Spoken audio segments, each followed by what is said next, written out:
Bom dia, boa tarde ou boa noite. Espero que, de fato, você esteja bem, desfrutando da graça de Deus. Bem, nós estamos aqui para dar sequência ao assunto que falamos ontem. Ou seja, na aula passada nós falamos sobre a visão de Deus sobre os seus filhos e o tema foi salvação. E nós vimos, nós definimos, nós conceituamos a salvação como meio que Deus utiliza para tornar visível a sua presença aqui na terra.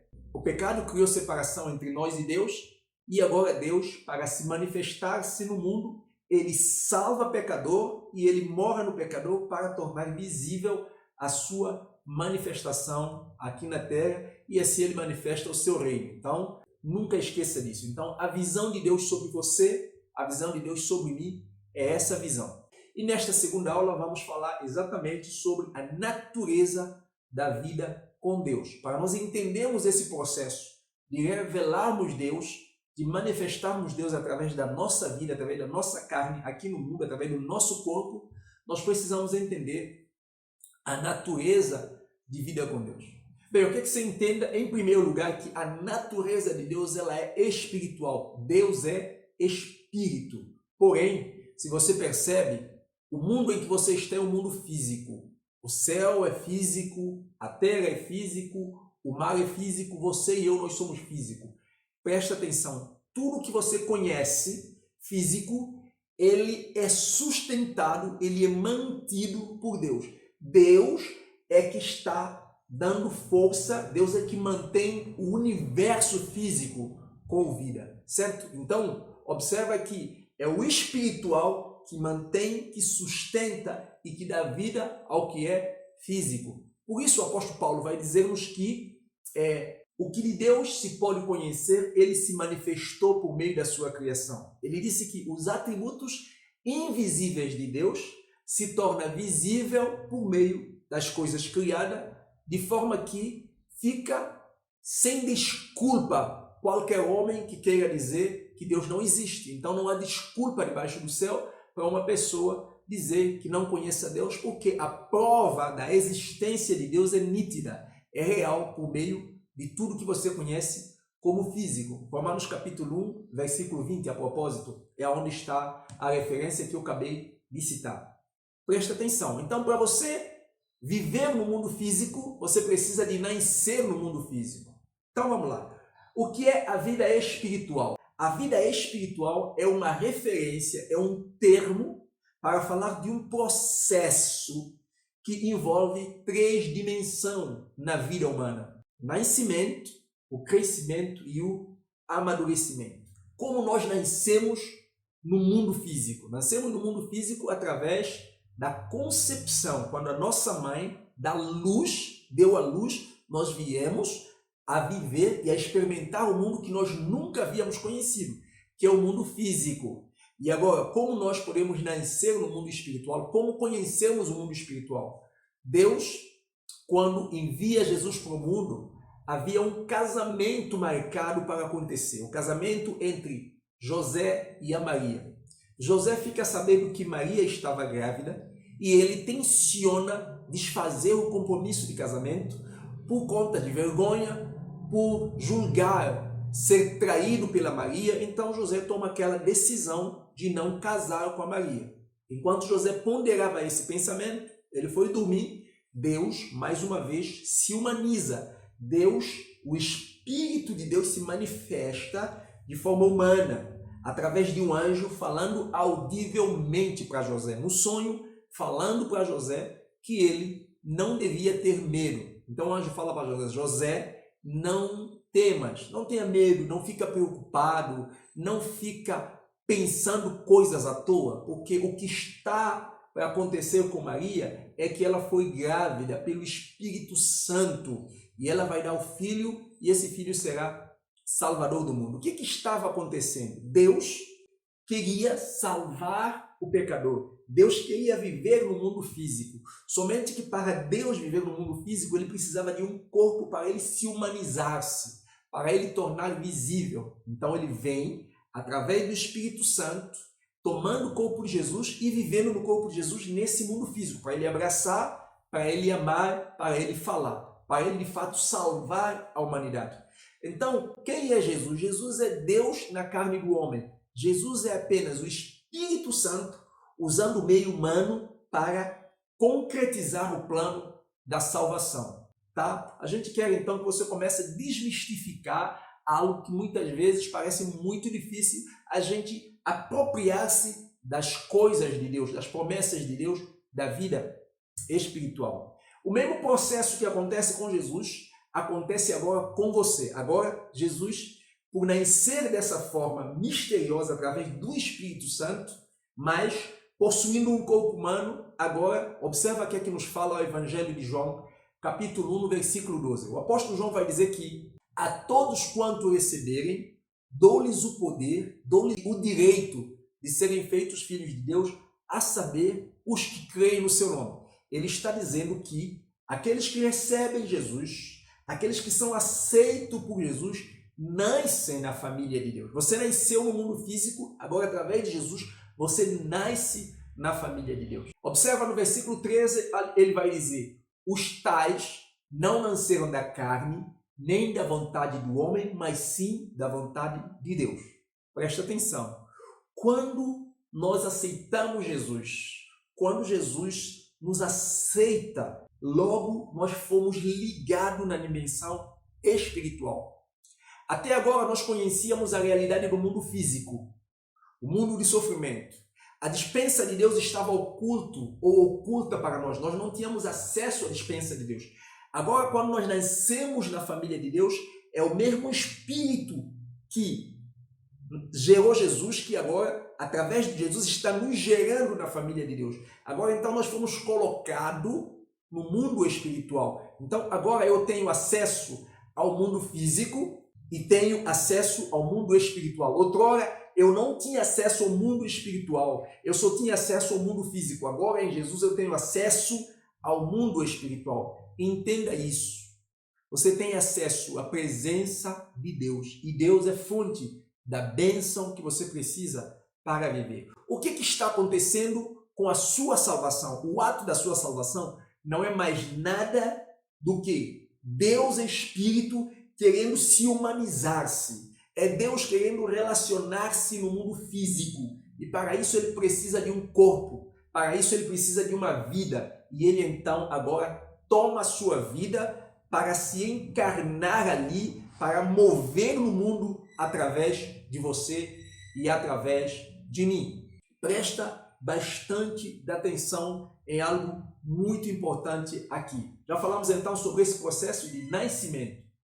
Agora a pergunta é: como nós podemos então crescer e como nós podemos nos amadurecer no relacionamento com Deus, na vida espiritual? Como? Bem, para isso eu quero fazer uma ilustração usando o casamento. Como acontece um casamento? Um casamento acontece quando dois jovens se conhecem e depois gera dentro deles um sentimento, se apaixonam. Mas o que permite eles se relacionarem? Quando o homem aceita a mulher e quando a mulher aceita o homem através da declaração. A partir desse momento, eles começam uma relação, um relacionamento. Esse relacionamento nasceu através de uma declaração e agora esse relacionamento começa a desenvolver-se, a crescer-se através do relacionamento entre eles dois. Isso vai se amadurecer e vai torná-los cada vez mais independentes, não é, das pessoas, porque enquanto novo no casamento a gente precisa de ajuda daqui, mas eles vão crescendo até tornar maduros, certo? Ao ponto que, mesmo passando por todos os intempéries, por todas as lutas, porque vai haver momento no casamento, nesse relacionamento, nesse processo de crescimento, em que o homem não vai sentir desejo de estar com aquela mulher, em que a mulher não vai sentir desejo de estar com aquele homem, vai haver um momento em que eles não vão querer estar juntos, porém, eles continuam juntos, ao ponto de que se amadurecem e chegará um momento em que eles não conseguem se ver separados, um fora do outro. Aí eu trago um exemplo que é meu exemplo pessoal. Passei por um momento em que gostaria de separar da minha esposa. E é incrível porque quando eu falei isso, as pessoas que conheciam a minha história, que nos conhecem, amigos e irmãos, que vivem, convivem com a gente, eles disseram: você está louco? Você não consegue viver sem ela. Você está louco? Como é que a gente vai conseguir viver vocês os dois separados? Não tem base, não tem fundamento. E eu fiquei espantado com isso, porque eu fiquei admirado ao ponto de perceber que para as pessoas é inconcebível eu e a minha esposa não estamos juntos. E isso é verdade hoje. Hoje eu te digo e te garanto que é inconcebível, é impensável minha vida sem a vida da Sami e a vida da Sami sem a minha vida. Nós somos um, porque nós amadurecemos ao ponto que dependemos um do outro para vivermos juntos. Presta atenção. Você precisa entender que a vida com Deus passa exatamente por esse processo de casamento. A vida com Deus passa por esse processo de casamento.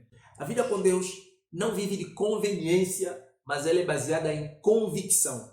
Vai haver um momento na sua caminhada com Deus que você não vai sentir vontade de orar, mas você precisa entender que você precisa orar mesmo sem sentir vontade de orar. Vai haver um momento que você não vai sentir vontade de ler a Bíblia. Você precisa entender que você precisa ler a Bíblia mesmo sem sentir vontade de ler a Bíblia. Vai haver um momento que você não vai sentir vontade de ir para a igreja, mas você precisa entender que você precisa ir para a igreja mesmo sem sentir vontade. Vai haver um momento que você não vai sentir vontade de dar dízimo, de dar oferta. Você precisa dar oferta independente se você está sentindo vontade ou não. Você não vai sentir vontade de amar. Você precisa entender que você deve amar independentemente de sentir vontade de amar. Vai haver um momento que você não vai sentir vontade de perdoar.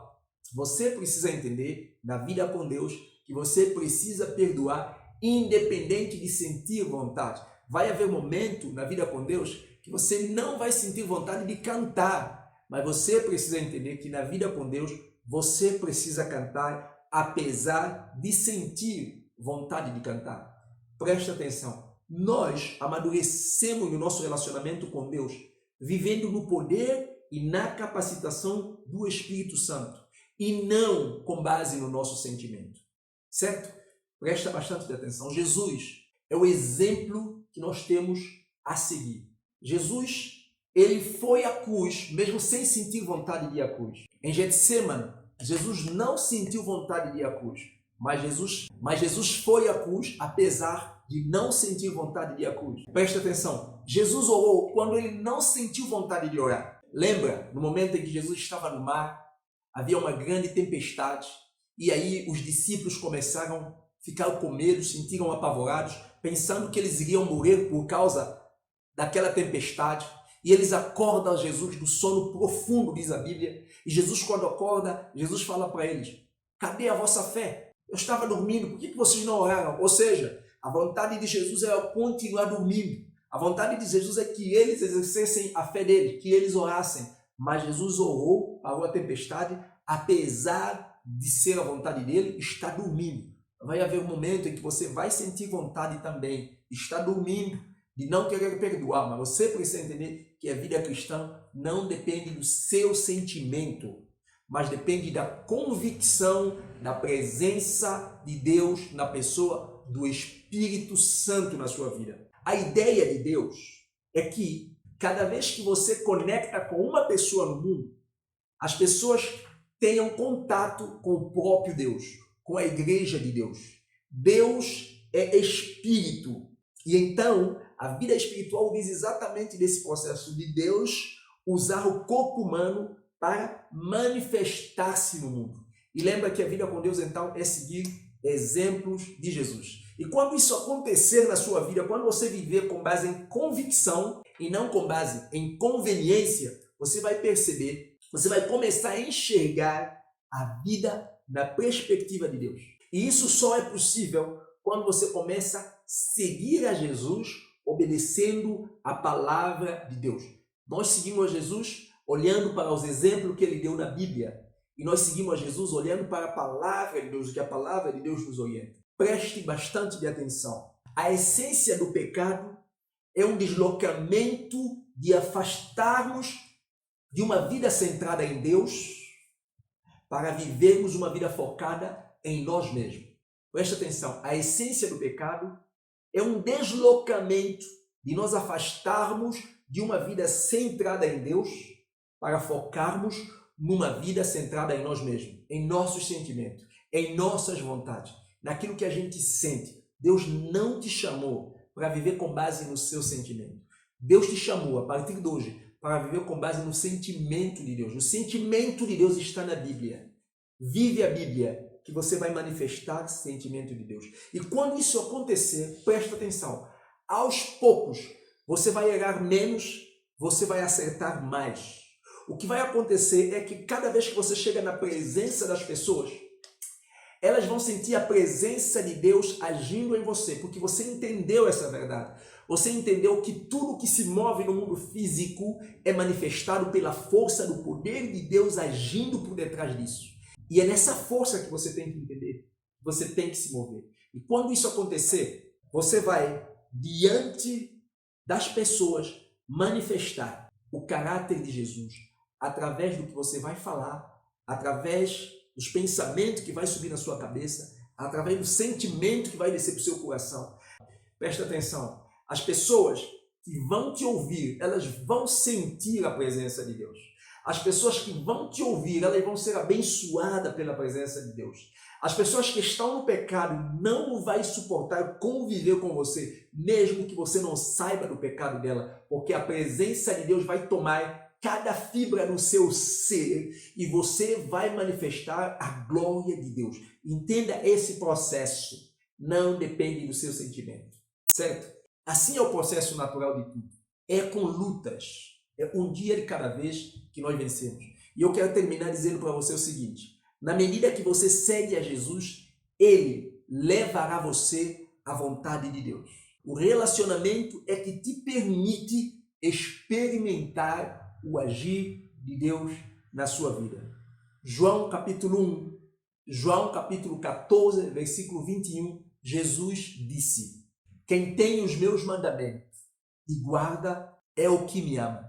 E aquele que me ama será amado pelo meu Pai, e eu o amarei e manifestarei a ele.